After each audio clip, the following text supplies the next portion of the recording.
Good morning, good afternoon, good evening, everyone. I hope all of you are doing well and doing great. My name is Deepak. I have 15 plus years of experience in this field.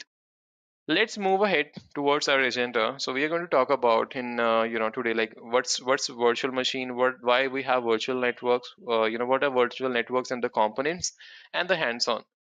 So let's talk about before we talk about even what is virtual machine and all. Let's just come to a topic where we understand the small components about cloud computing.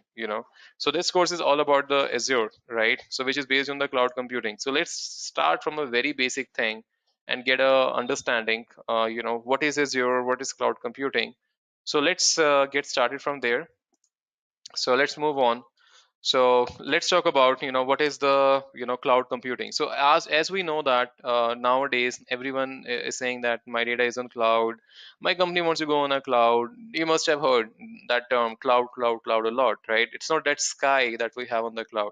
It's a different thing. Let me just come to the slide just to show you guys. Okay, so we are starting with the introduction to Azure, but before I start with Azure, I just want you guys to have a very thorough understanding about cloud because, I have seen that people say that, oh, I want to go for the Azure, like Azure is again one of the highest paying job, but people don't understand the core concept. So basically, it's a cloud computing. What cloud computing is, as the name suggests, everything is on the cloud. So like for example, if something is on the cloud, like the rain is going to come from the sky, right? You are not touching it, but things are coming, right? The air is flowing here and there. The sunlight is coming from the top of the sky. So it's everything is on the like the cloud, right?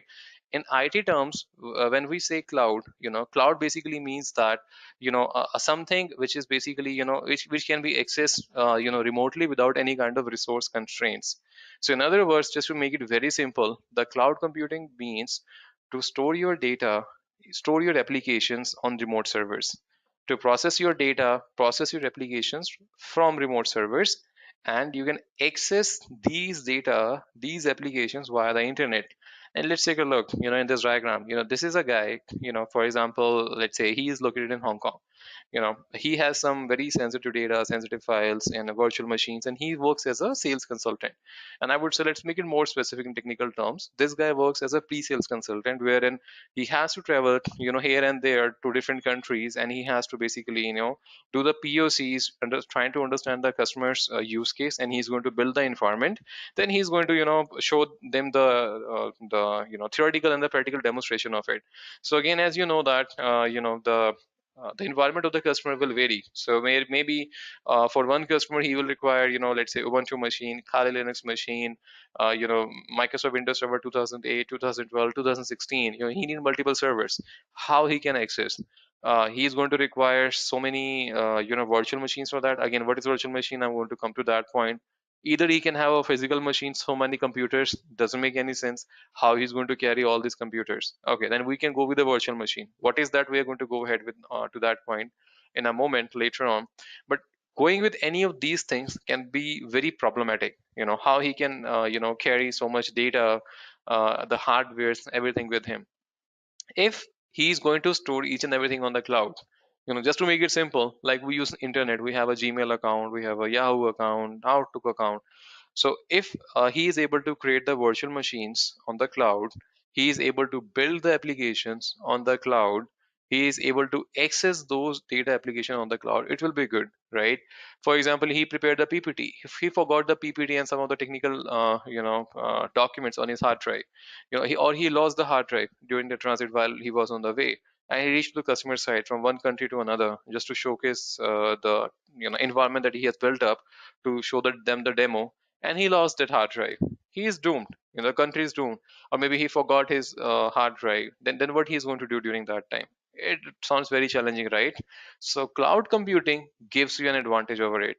What it means that you put the data on the cloud, and you access it from anywhere. You just need only one thing, which is this internet connection.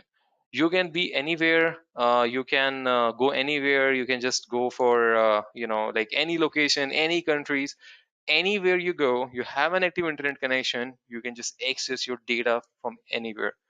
Earlier, when this thing was launched, it was launched with one thing, wherein you can access your data, right? You can access your files, you can access your presentations, you can access your documents later on, based on, because no, things are evolving. And on the cloud we evolved a lot. We realized why we just want to be just limited with just like just data, files, ppts, documents. We have a challenge wherein this is again one of the practical thing, that we want to build a technical environment, and over there we have to spend a lot of money. Just think about one another scenario. It will give you a thorough understanding that there is a company, let's say it's a services company. That company got a project from, let's say, ABC. About like so many companies are there, like Cognizant and Wipro, Infosys. These are big brands. They also create the projects. So let's say there is a company whose name is ABC. They got a project from company XYZ.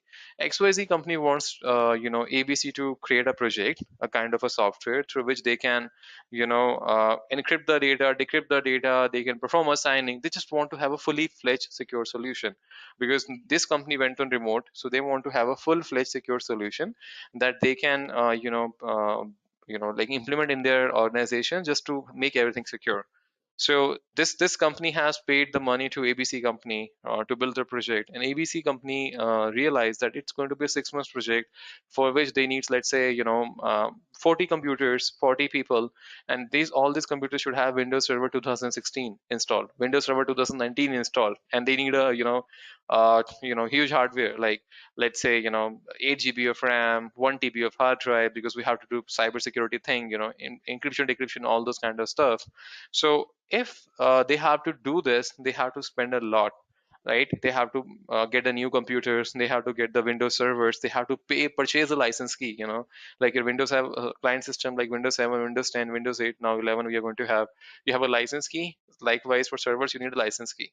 If I'm going to spend for a lifetime for a license key for a server, let's say for 40 servers that I just need for 6 months, what I'm going to do with it? It's going to be a huge investment for me. When I'm purchasing the license key, I'm purchasing the computers, hiring the resources to work on it. Even I'm hiring just think about it, I'm hiring 40 people to work on it. At the same time, I'm hiring a couple of resources just to assemble those hardwares, install the softwares, build the solutions. It's going to be so much. So let's say if I'm going to get $10 from a company, like for example, just a hypothetical thing I'm telling you. If I'm getting, let's say, not, let's put the figure like this, I'm getting X dollar from the company for which I got the project, and my spending, if I just calculate everything, my hardware cost, my implementation cost of these hardwares, the maintenance cost of these hardwares, the license cost, everything, I'm spending X plus 20 more percent. For example, I got a project of, let's say, $10,000. I am spending 12 $13,000. Doesn't make any sense, right? It's very challenging. So to overcome this, the cloud basically gives you an advantage. What you can do is, you can just create your virtual machines. What virtual machines I'm going to tell you. So you can just have an entire machine that you can create. Like you can create 40 machines. You don't have to worry about managing the license. You don't have to worry about managing those entire new hardwares, new hard drives, new RAM, new dedicated environment. You don't have to worry about it. It's just it's like the strategy that it follows: pay as you go. Whatever you are basically using, you are going to pay for that, for your usage only. So nothing more than that. Whatever you use, you pay for that. You don't have to pay for management, managing all these things, implementing all these things, paying for the license, which makes your life easier. And that was the approach we when we started with this cloud part. We started with just ppts, documents, and later on we realizing that why can't we go ahead with this approach, having the computers, having the servers, having the the applications on the cloud itself, just to have a very fully fledged environment. So even for the practice, like for example, I will talk about myself. One of the example, I want to practice, let's say, something on the Windows Server 2016, just for my practice. I want to practice something on Kali Linux. I don't have that much hardware on my computer. My computer is of just 2 GB RAM and, let's say, of 256 GB hard drive, and both of them are already consumed. So I have to basically get a new computer, pay for that, and I just want to do a practice for a project that I'm going to get next month. I can just take a subscription, I can just pay for a month, I can use it, and I can just delete those virtual machines. So pay as you go. Whatever I'm going to utilize, I'm going to pay for that. If I'm not going to utilize, it's I have to pay a minimal fees for that. So that is the advantage of cloud computing, wherein you can even store your entire data. Your data can be any files, any softwares, anything, and you can store your applications. Like I can build any application, I can store those applications, I can build the virtual machine.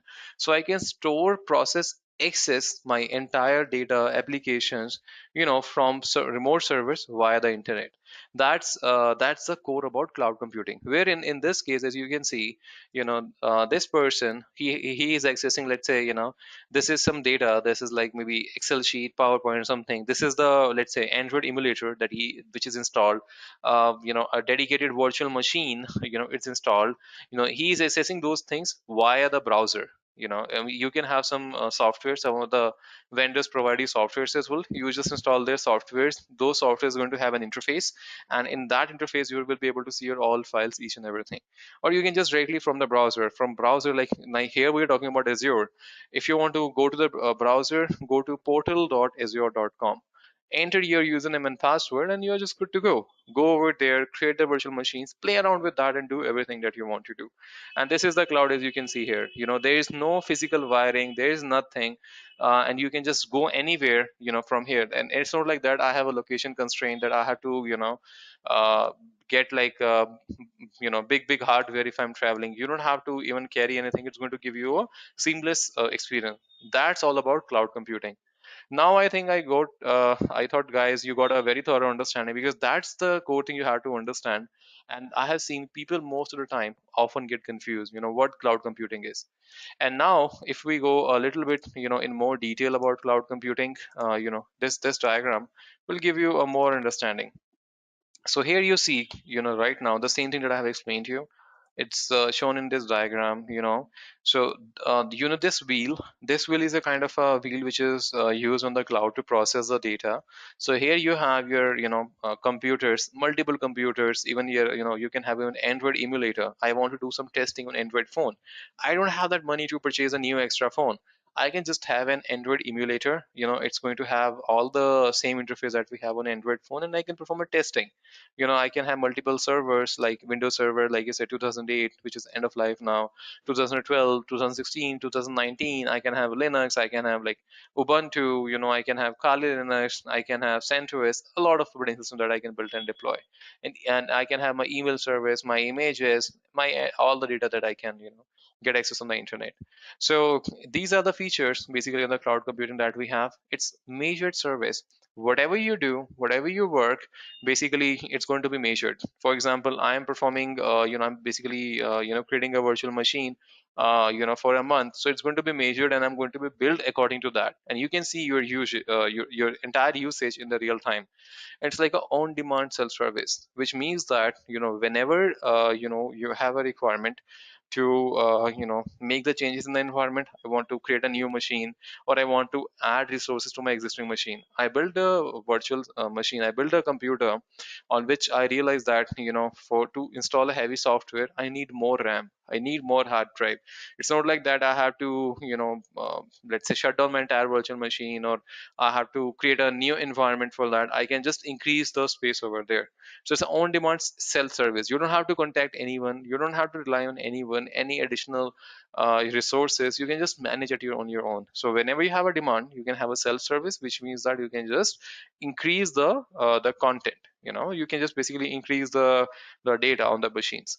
And the next one is broad network access. So like I said, wherever you go, any part of the world, till the time you have an internet connection, you can access your cloud data with no restrictions, until and unless, I repeat, until and unless there is no restriction from your ISP means internet service provider.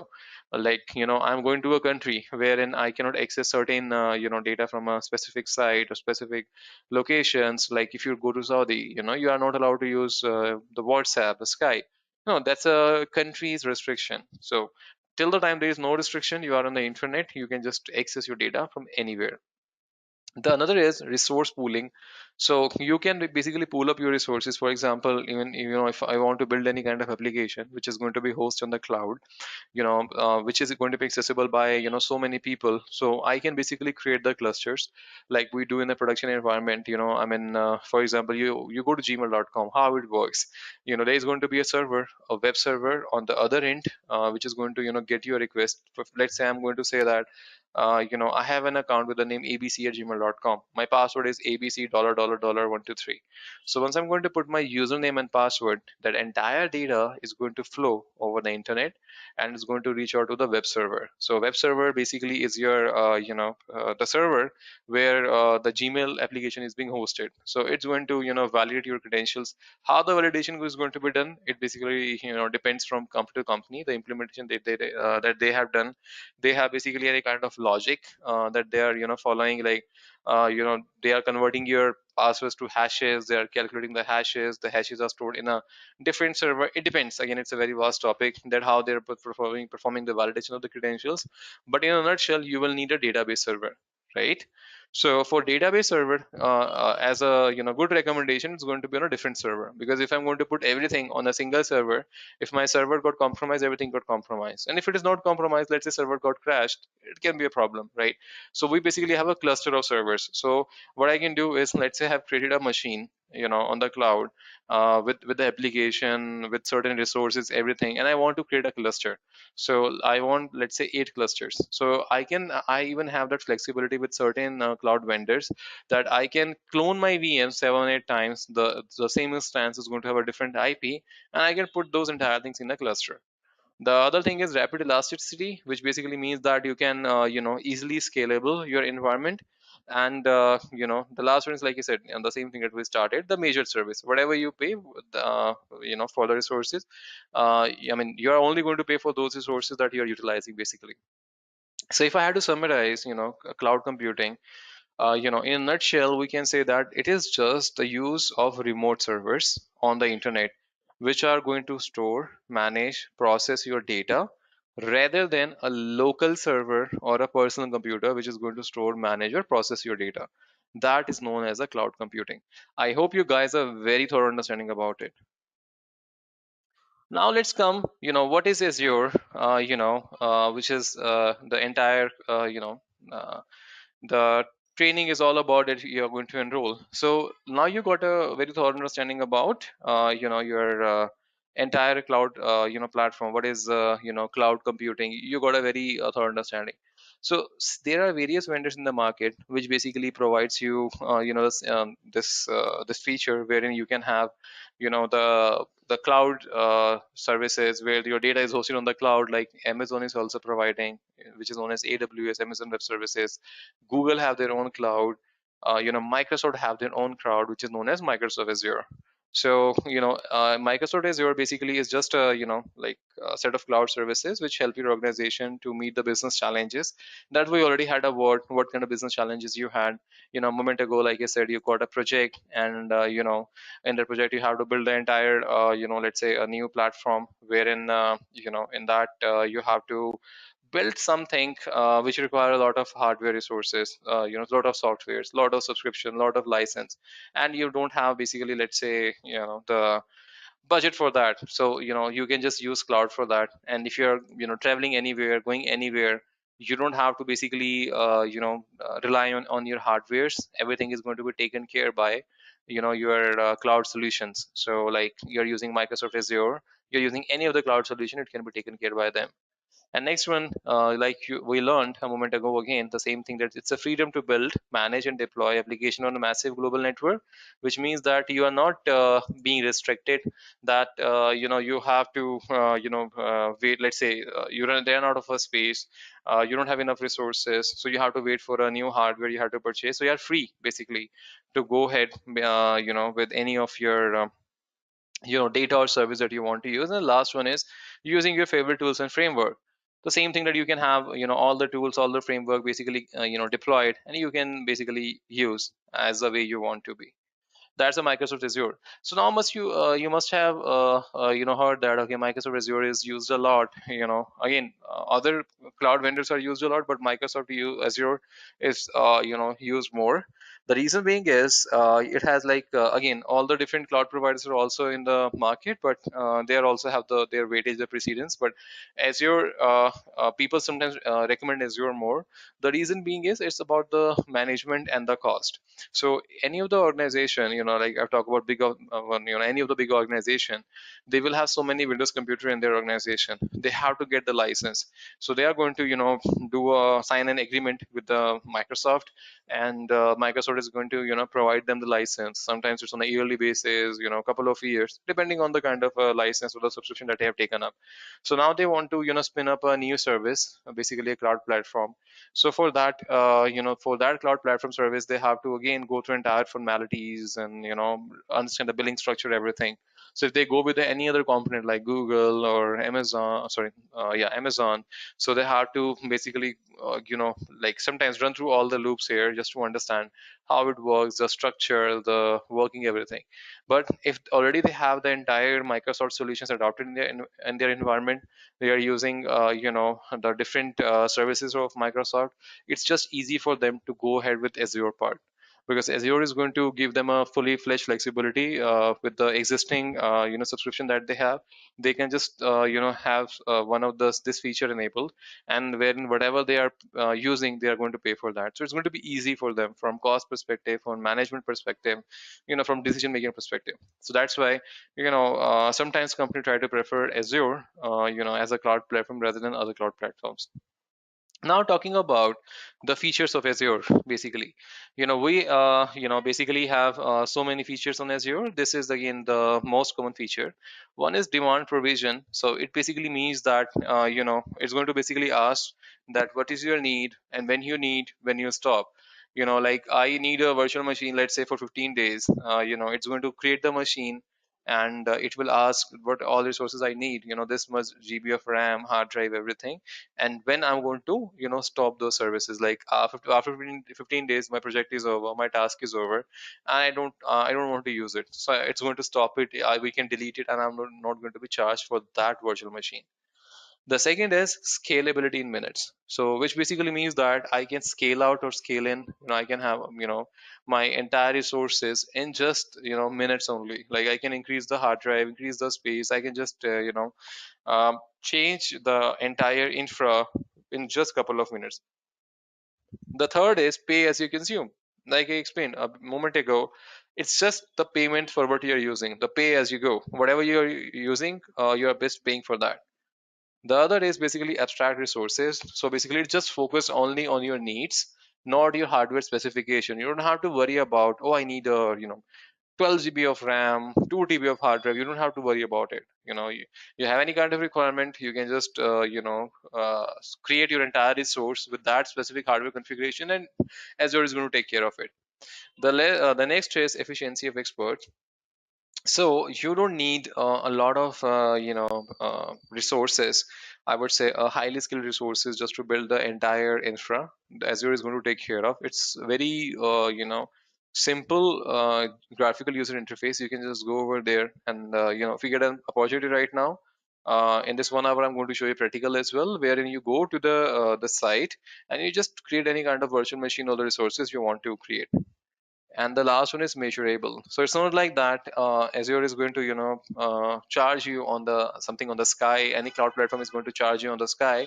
So anything, any unit that you're basically using, you are going to be charged for that only. Each and every unit of a usage of this managed service is measurable. You can even have a real time look. So if even you got billed, basically it's not like that someone is going to inform you, oh, you have to pay X dollars, you have to pay Y dollars. So you have the real time interface where you can see what is your usage, where you are, and you are going to be charged according to that.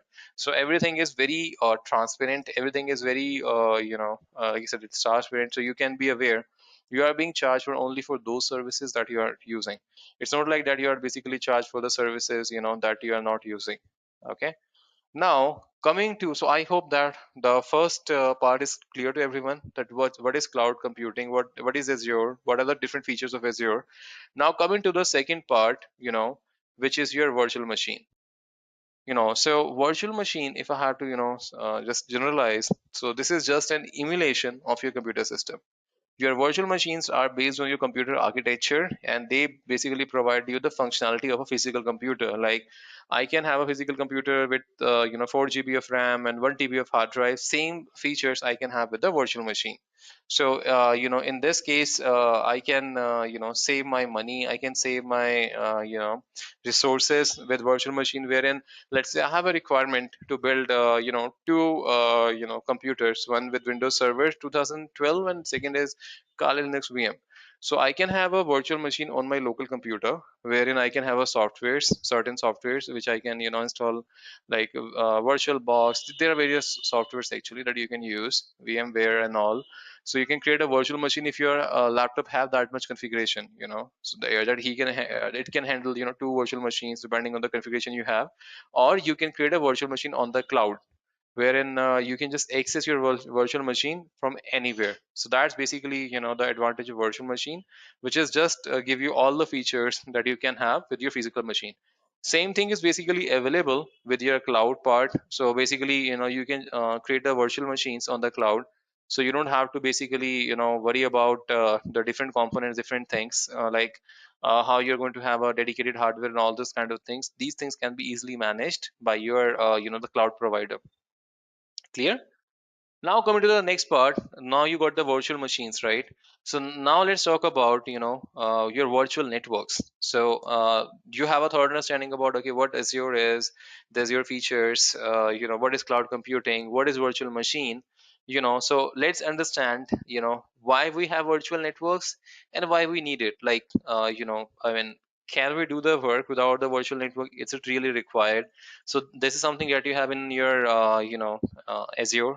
This is the one of the feature that you have in Azure, that you can have virtual networks. You can create a lot, but what the virtual network is. So let's basically talk about that. And before we talk about what is virtual network, let's even understand why we need a virtual network.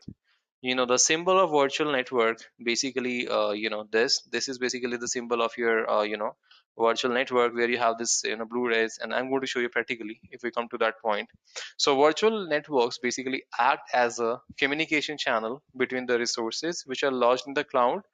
Why it is virtual? Because there is no physical wire involved in connecting the resources. So you can have basically different resources on the cloud, and with the help of virtual network you can connect those resources. Why it is virtual? Because there is no physical wire involved. If I have two computers, let's say I want to connect, to just create a network, I want to have a LAN cable, a physical wire for that, right? So with the help of virtual network, I can have that advantage, that I don't have to worry about it wiring. I can connect any of these resources together. So that's gives you immense flexibility, that you can just connect two resources. Like, I want to build a and web application, which is going to have a database server. So I don't have to worry about my database server, because my these two components are going to be connected with each other. So now let's talk about, so you got a thorough understanding about the use case, why we need a virtual network. Got it?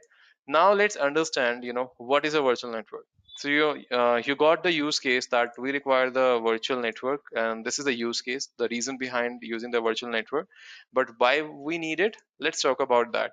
So in the Azure, basically, this is a sign of virtual network. So when you're going to create a virtual network, it's going to look like this. The blue angle brackets and the three green dots. So the virtual network in the Azure, which is known as VNet. So you say Azure Virtual Network, or you say basically VNet. It basically means one the same thing. It's just the representation of your own network that you are creating in the cloud. So you can create your own network. That's just a representation of it, which is your Azure Virtual Network, which is also known as VNet.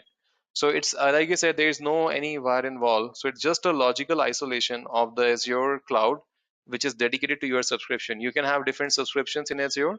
So it's just a logical isolation of that. And that basically you create as per your need or as per your requirement. Clear? So that's something your virtual network. Now you can have basically, the Azure subnets. You can have basically different Azure subnets. So let's take a look, what Azure subnet is. Like you can see here in this figure, it will give you, thorough understanding.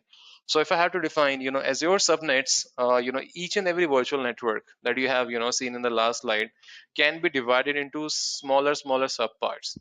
These subparts are known as subnets. So, subnets can be, further configured using network security groups. This let's say this virtual machine, let's say, is a Windows machine in a different subnet. This machine is a different subnet. This is in a different subnet, and that's your, the virtual network. Like I said, basically, your Azure subnet, is basically kind of the subparts of your virtual network. So wherein you divide your virtual network into small subparts, and these subparts are known as subnets, where you can have a entire different interface for each of your application. Now coming to the other part, which is your NSG, which is the network security group. Let's come to that. Now coming to NSG, your network security groups, this is basically the sign of your NSG. So your network security groups are just firewalls. If you know about firewall, where you can have some, the rule defined for incoming and outgoing traffic. You can just block the traffic. You can just change the the way you want to be. Like, I want to block certain IPs, I want to allow certain IPs, I want to blacklist, I want to whitelist. I can do the same thing in the firewalls, right? The same thing can be done here. So if you know about your Windows machines have a by default firewalls. If you don't know it, I can show you that right now.